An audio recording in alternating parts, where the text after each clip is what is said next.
It really is amazing how one player on either side of the ball can make a complete difference in what your team is and the morale of what your team and the mentality of what your team is for the whole season. Good Monday afternoon, everybody. I am Mac, and I'm back with another video. As always, do me a favor.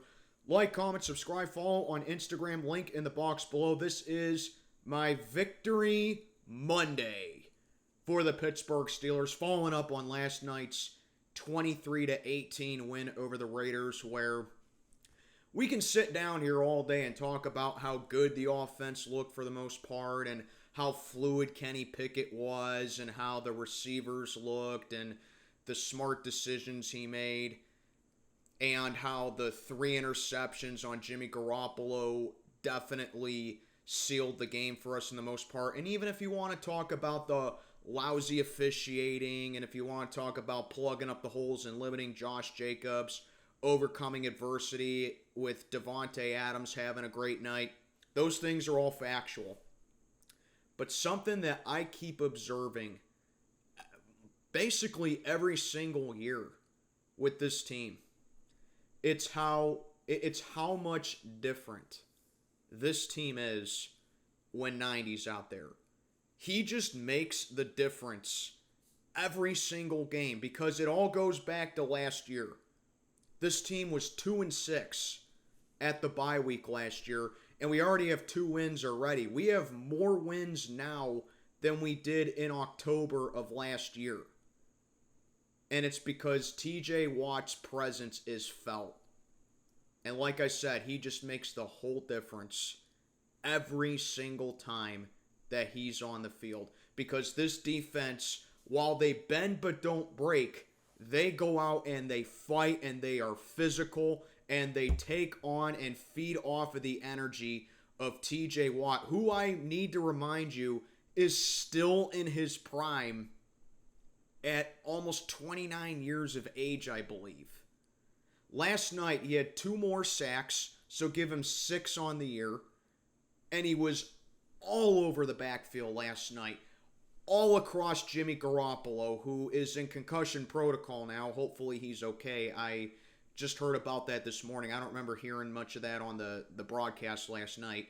But he's in concussion protocol, so hopefully he'll be okay. But he was all over Jimmy Garoppolo last night, all over the backfield last night, doing what he can to stuff Josh Jacobs.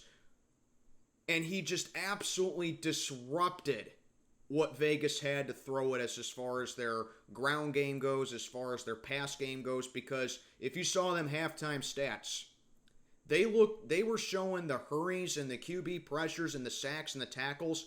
Every single time they mentioned the Steelers, they started off with TJ Watt. And you want to know why? Because he's the leader of the team. Plain and simple. And everyone, and I mean everybody, feeds off of his energy.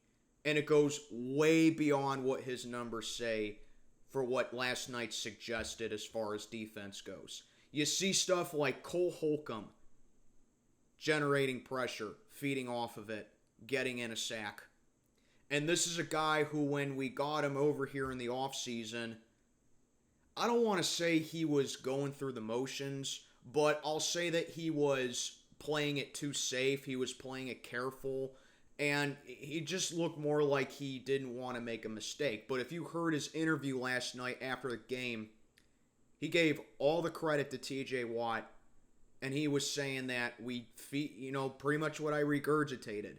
We feed off of his energy, his presence is felt, and I learned a lot about, and I learned more from him as the weeks go by.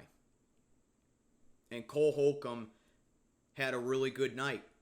You see stuff like Marcus Golden getting in a sack last night. You see Minkah Fitzpatrick, who was just a monkey once again with that safety blitz and that safety sack on Jimmy Garoppolo last night, which was an absolute BS roughing the passer call. I'm not going to talk about that, though, because thank God in the end it didn't, hurt us in the end. It was just a lousy touchdown that the Steelers end up getting against us. But you see it, Minkah, feeding off of TJ's presence. You see stuff like Keanu Benton dashing through the middle, collapsing on Jimmy Garoppolo for his first career sack. And even stuff that didn't result in a positive play for us, like in the first quarter when the Raiders were going for it on that 3rd and short, I think it was, when it was a direct snap by Jimmy G to Josh Jacobs, I think. Montravius Adams just bursted right through the O-line, absolutely demolished it almost as soon as the snap was made. And everybody thought that it was an immediate sack by Montravius Adams, but it was just a quick play by Jimmy G to get the ball to Josh Jacobs to pick up the first down. You see it when when the defensive backs are getting involved, because Levi Wallace and Patrick Peterson, like I keep mentioning, they were getting cooked all night last night, had no answer whatsoever for Devontae Adams, but you see it towards the final phases. Levi Wallace coming up with 2 picks. Patrick Peterson coming up with an interception. And when Joey Porter Jr. was in the game as well, he was covering well. He was batting down passes. And it just goes to show you how much different a defense can look when there's one guy's presence being on the field. And that is the epitome of this defense here. You saw it last year. When TJ was missing, almost half the season last year, we weren't getting pressure. We weren't generating sacks outside of Alex Highsmith. We weren't hurrying the quarterback. We weren't stopping the run. We weren't doing anything defensively. We were giving up big plays constantly. And TJ Watt comes back, and all of a sudden we're a top 5 defense the rest of the way. Week 1 was awful, don't get me wrong. I mean, that's a game that I think everybody just wants to bat out of their collective memory right now, myself included. But ever since that game, the pass rush continues to pick up where it left off. The run defense, it's still kind of spotty, but last night was a good step with it. But now it seems like the pass defense still needs to make in the tackles. But one thing that you absolutely cannot deny about this defense is that there is an aura when TJ Watt is on the field. And that's why not only does this guy have to win his 2nd Defensive Player of the Year this year, but I'm keep pounding the issue, man. Because we know that the NFL's agenda when it comes to MVP talks, it's always who's the best quarterback in the game, which at this point, the MVP may as well just be a quarterback award. But I think at some point, you got to put TJ Watt in the talks for MVP. Because I said this in my stream with Raider Ben the other day. Just because you're MVP, that doesn't necessarily mean that you're the best player in the league. If it was the best player in the league, it would be called BTP. It would be called the BP, the Best Player Award. But it's called the Most Valuable Player. And you see how valuable TJ Watt is to this defense. This is the first time since sacks became an official sack back in 1982, I believe. This is the first time that a guy has had 6 or more sacks and a defensive touchdown through the first 3 weeks of the season.